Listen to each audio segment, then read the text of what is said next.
พอไปฟังฝั่งตรงข้ามอย่างพวกแม่ทัพภาค2เนี่ยค่ะเป็นคนของฝั่งตรงข้ามหมดเลยซึ่งพอไปฟังนั้นเสร็จอ่ะก็ไม่อยากให้ท่านรู้สึกไม่ชอบใจหรือโกรธเพราะจริงๆแล้วไม่ใช่ความตั้งใจของเราเลยค่ะថាសូមអនុញ្ញាតពីពុកថាពុកកុំឲ្យស្ដាប់សម្ដីមេតបភូមិភាគ2ហ្នឹងក៏វាជាអ្នកដែលប្រឆាំងជាមួយនឹងរដ្ឋាភិបាលថៃដែរវាជាសត្រូវដែរដល់ពុកស្ដាប់វាហើយអញ្ចឹងទៅអាចធ្វើឲ្យអារម្មណ៍ពុកខឹងបាទเพราะตอนนี้ทางนั้นน่ะเขาอยากจะดูเท่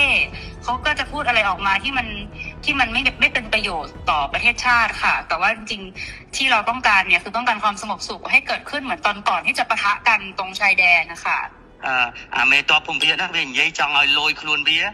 ចង់អានេះសាង rating មកវាហើយទៅធ្វើឲ្យប៉ះពាល់ដល់តំណែងប្រទេសទាំងពីរយ៉ាងធ្ងន់ធ្ងរពុកបាទដែលយើងប្រទេសទាំងពីរគឺចង់បានស្ថិរភាពនិងសន្តិភាពដូចអ្វីមុន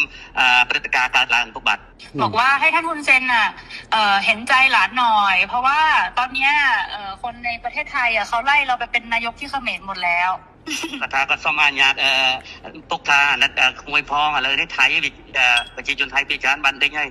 ដេញក្មួយថាទៅនៅស្រុកខ្មែរទៅព្រោះជានាយករដ្ឋមន្ត្រីខ្មែរពុកបាទบอกว่า